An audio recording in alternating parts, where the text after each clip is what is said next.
All right, welcome back. If you're just joining us, this is still Abuja Fire coming to you from the Abuja studios of KAFTAN Television. And now we have in the studio Kabir Ibrahim. He is the coordinator, Coalition for Northern Groups, Northern Group and the Student Wing for the North Central. And together we shall be discussing the University of Abuja, the hike in school fees. Is it justifiable? Thank you so much for joining us on the program. Thank you. It's amazing to have you on the program. Thank you so much. In your own opinion, would you say the hike in the fees is justifiable? No. Why do you say so? Because they did not notify the student when increasing the school fees.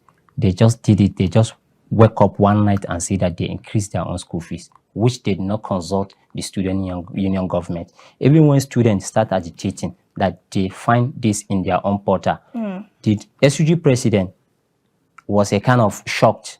When he tried to consult, they stopped him. They say he shouldn't do anything about it. He should just keep quiet. The decision have already been taken by the management, so nothing should be done or nothing. They can't do anything about it. So he keep consulting and consolidating the necessary people he knows that can fight the cause, but they threaten him for if anything should be done like confrontation. Anybody found doing that within the campus or across the campus, he should be rusticated from the campus. Wow, that's a very so huge... that's like an autocratic leader as the vice chancellor. But before we start talking about the vice chancellor, let's take into consideration the state of the economy in Nigeria. We know that it's not easy for both sides, for both the university and for the students. That was why I asked you, do you think it's justifiable? Because we know that a lot of things, a lot of prices of everything has gone up. And a lot of tertiary institutions, not just University of Abuja, have increased their fare recently. So aside the fact that the students were not pre-informed, which I don't think a lot of universities actually pre-informed their students before they did that, is there any other reason why you think this action was not justifiable, taking into consideration the economic situation of Nigeria currently? Yes, I will still go back to that same thing I said earlier. Than now, that the SUG president, you made mention of not other universities not notifying their own listing. If there should be justice, they should sit with the union government and discuss this issue, digest it for a very long period of time before just going on and drop it in the student portal. Then coming to that, other universities do consult the student before taking any action. If it affects the student, and even if they did not consult the student directly, there is then student affairs, which they might or will, that is necessary, they will consult him on a way forward discussion because he represents the student. If the SUG president is not there, the dean student affairs should be there to protect the interests of the student because he represents them at all levels. So doing that, there is no justice. Sincerely speaking, there is no justice. And other universities, other institutions that make the increment of the school fees, we agitate across the northern states. So many states have give order from the government for downward review of the tuition fee. Example, University of Maiduguri. When we agitate, we protest, we write to so many stakeholders across the country and across the zone. The governor find it necessary that the vice chancellor should go and do a downward review of the fees. Second example is in this North Central, Ibrahim Badamasi Babangida University from Niger State. There is a certain time last year when they increased the school fees without notifying the student union. When they agitate, they reduce the school fees without even going to the government official. The speaker just give the directive that they should go and do a downward review of that school fees, which is already made in the student portal. So doing this in University of Abuja is not just because, one, if you look into it, University of Abuja, the standard of living in this campus is not easy. So like you said earlier, everything has already increased. Yes. There is only one thing that doesn't increase. That is salary of almost all workers across the country. So for instance, if you are a lecturer there, maybe you might have 2 or 3 students taken care of. They did not increase your salary and the increment of the school fees have been made. How will you cope? You take care of your family, you do 1 or 2 things, unforeseen circumstances, and these children that are in your front. So to me, I just see that they don't want the poor masses or the poor children to go to school anymore. But in a statement released by the University of Abuja, they made mention of the fact that this increment in school fees is also for the well-being of the students. It's not for the well-being of the student. It's for the well-being, to me, it's for the well-being of the vice chancellor. Because he think, when he comes, like earlier I told you, when he comes, like 2016, 2017, 2018, University of Abuja is paying less than 30,000 naira. Yeah. But when he comes on board as the vice chancellor, this is his third time of increasing the school fees. Does that mean the former vice chancellor doesn't know what they are doing, or they don't have any means of generating IGR for the school? But this economic situation now and then is quite different. Yes. But he finds this is the only way to generate more revenue to the school by increasing the school fees. There are so many ways that if you want to increase the IGR of your institution, there are so many ways that you might follow, not necessarily focusing on the institution or on the school fees side. Because if you went to the school fees portal, the review of it, there are some charges that he made. We don't even know their use. We don't know what they belongs to. You will see this one 15,000, this one 10,000. And if, for your own understanding, if you go into it, you see that it's almost the same thing. Okay. But in that same statement, because I'm trying to wrap my head around everything that you just said. Like you said, when you print out in the portal, you see things that new charges that have been incurred, and all of them seem to be similar. But it also said that the institution does not charge for tuition fees. So all of the other fees that are there are for whatever the students use, practicals and all of that. So, and you just made mention of the fact that yes, we know that the economy is not stable. And you beg to differ that it's not for the good of the student, which the school has said this is done for the good of the student, but you beg to differ. You also made mention of the fact that people salaries have not been increased, and a lot of people working have not seen an increment to their salary. So all of this might seem wrong on the side of the student, but don't you think at some point people who can should try to embrace this increase, because that's the state of the nation at the moment? Because for the good of your education, you know, like they said, they want the better food, they want the best for the students. So for the good of your education, you can also go for the best. But you also mentioned the fact that some people have dropped out of school after the increment between 2021 and 2022, and now there's another one. So how do you think all of this can be fixed, taking into consideration the state of the economy? Who do we blame for that, which has necessitated this increase in school fees? Although you are still of the standpoint that the problem that you have is that the students were not allowed, or they were not carried along in the whole process. But who do we blame for this, and who do we run to? Let's say the students of the University of Abuja that have been denied the right to protest against the increment in school fees. What do you think they should do? What do you think is the next move? And the coalition of northern groups, what is your standpoint in this situation? Let me first of all start with our stand as the coalition of northern group student wing. Our stand, we still stand on our on going back and for the downward review of the increment. We say no to increment of all tertiary institutions across northern Nigeria, and we will fight it with all means. We all follow the stakeholders we know across the country to do justice for this issue. Because like you said earlier, or like we said earlier, 2021 we just resumed school then. We did not recover the cases we have during COVID-19 lockdown for almost a year. Some students dropped out. They couldn't go further. In advanced countries, there are some countries that waive that year institution tuition fee for their own. Why can't we practice that in Nigeria? There are some ways that we might follow to practice that in Nigeria, in this country. University of Abuja is one of the strongest universities across the country, or in North Central. It's one of the powerful states. It's a school that so many people come together to form a diversity within the campus to study and go back to their own various states. But now, if you leave, you come. The way they even do, the management do, they do install SUG president that couldn't make any noise if these kind of things are happening. That's what they normally do. And to me, I will blame two people still. The CSO of University of Abuja and the Dean Student Affairs.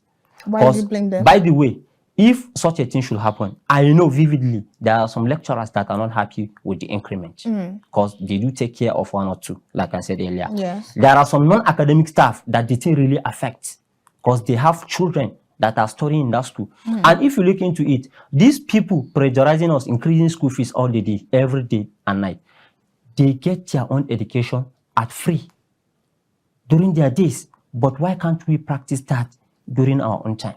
Why humiliating us with increasing the school fees all the time? It's not fair at all. And I still repeat, we say no to increment of school fees across the country, especially in northern part of the country. All right. With what you've said now, I still actually want to understand what exactly is the role of the coalition of northern groups? The role of coalition of northern groups is to agitate in anywhere the school management are going wrong. Across all northern schools? Across all northern schools. Okay. Across all 19 northern states in the country. Because this is not the first time that we agitate in different states and different ASICs. We have done that and we keep doing that. Because an injury to one is an injury to all.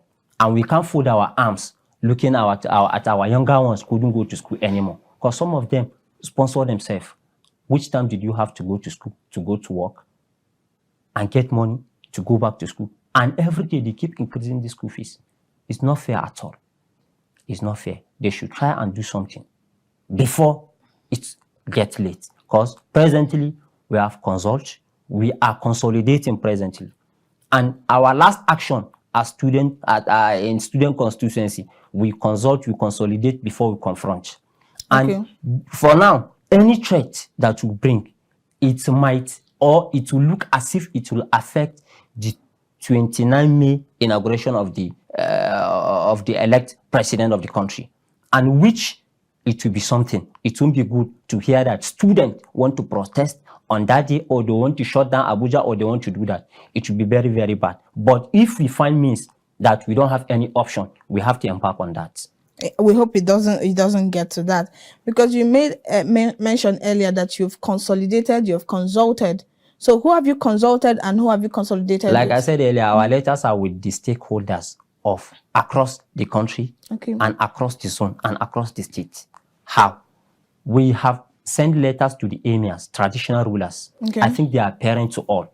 And they might call on the VC and advise or guide him to do so. Because one or two of the emirs might be chancellor of one or two universities. This is true. Yes. So I think the chairman council of traditional rulers of Abuja is Oba of Abaji, and we have sent letters to him. And I know he will be doing, or he might on the letter doing something very, very tangible. And I pray it works for the downward review of the school fees. Okay, so directly you have not gotten any response as to the letters that you've sent out? Up to now. But we are hoping they will do something before it's late. All right. Now, away from that, you made mention earlier that the standard of living in University of Abuja is on the high side. I don't know if I got that statement correctly.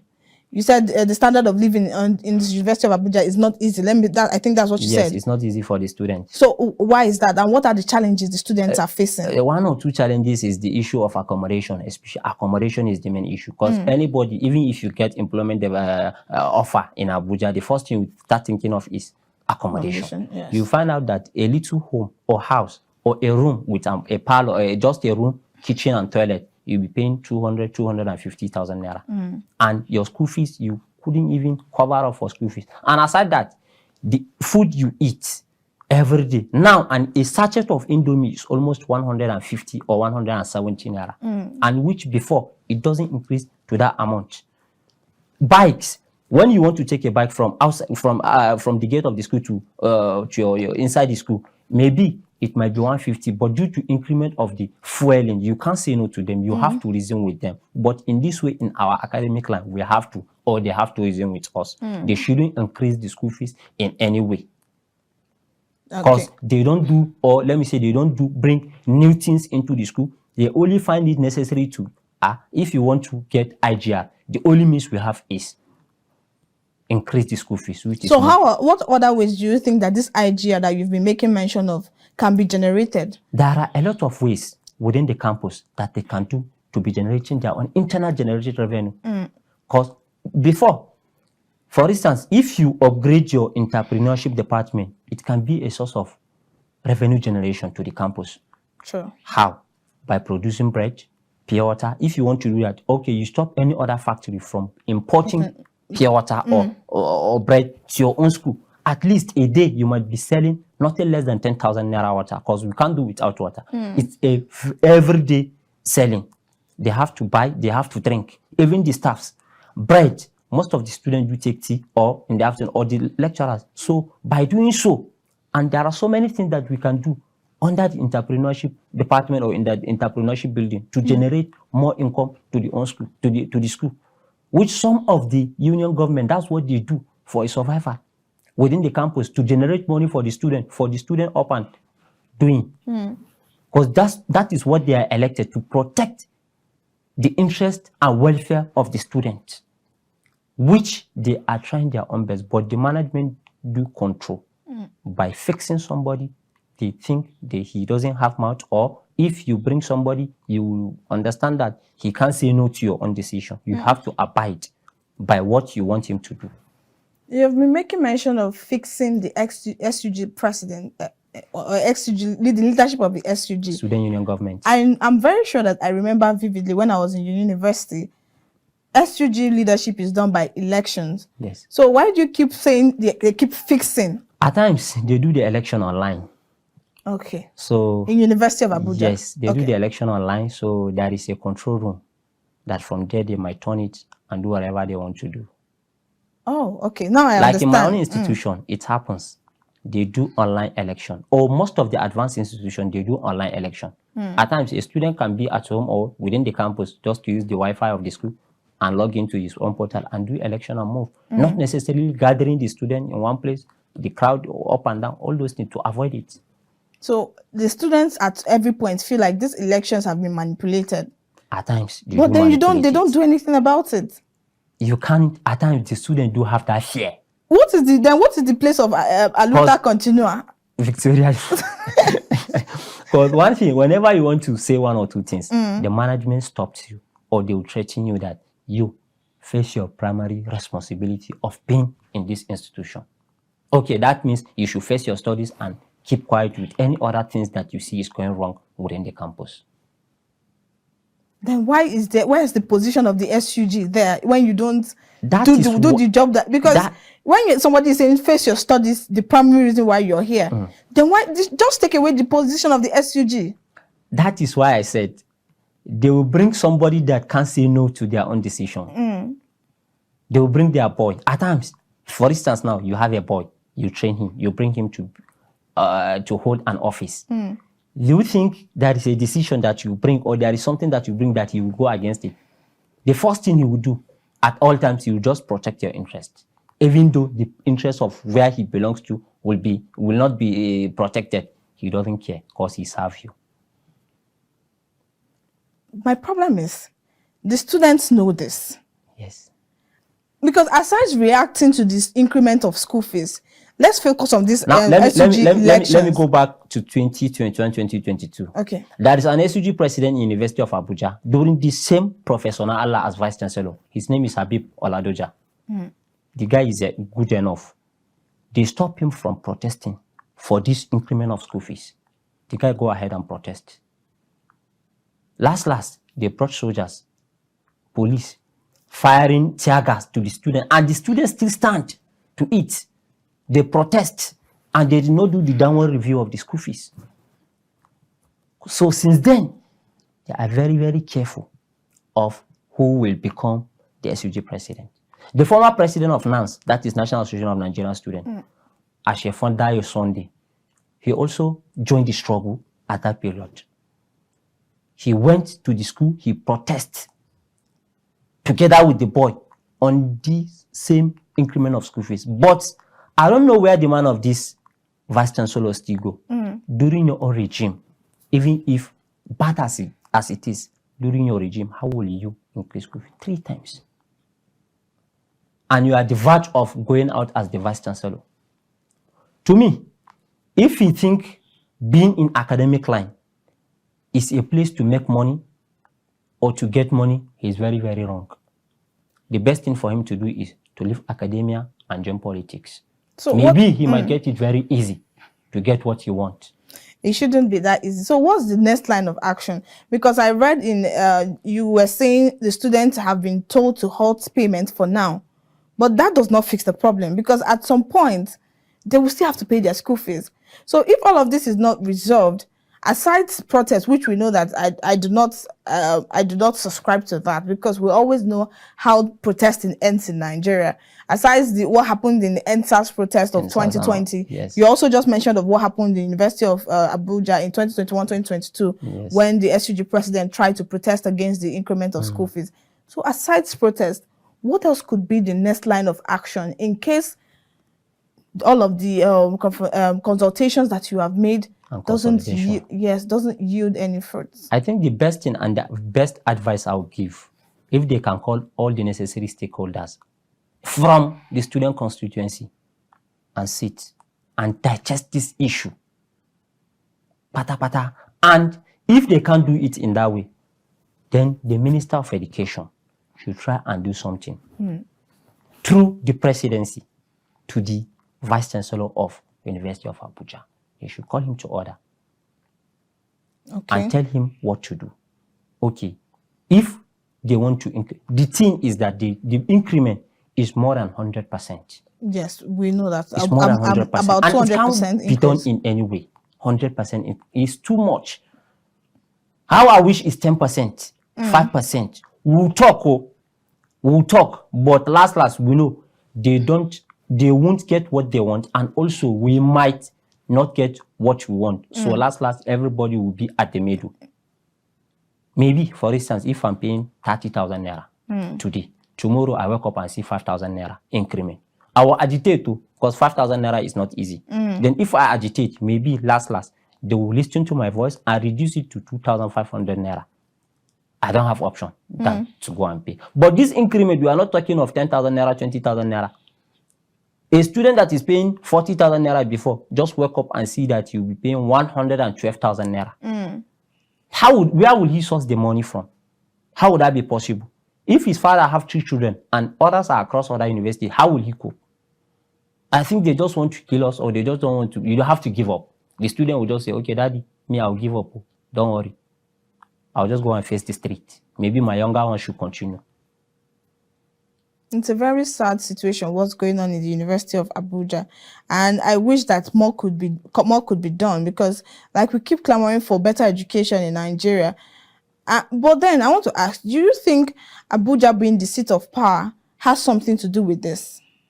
It has a lot to do. Okay. They has a House of Representatives in Abuja. Even though they have senator in Abuja, those people can come together and talk about it, because Abuja is their own home. And we have this organization that stays in Abuja, inhabitant indigenous of Abuja, their own organization. At least they have to voice out, because at times there is development levy that they do pay under the portal. That is in the school fees. They do pay for that, for the upbringing of the as the host. Yes, that is something that they do pay them. So for me, they still have something to do. Even the presidency have something to do. Because the whole tertiary institution, whether federal, whether state, it belongs to them, and it belongs to the governors. So they have control over it in one way or the other. If things are going wrong there, they have to voice out and say, no, let's correct this thing. And as elders, they can't just fold their own arms, keep quiet, seeing all these things is going on, and couldn't say anything.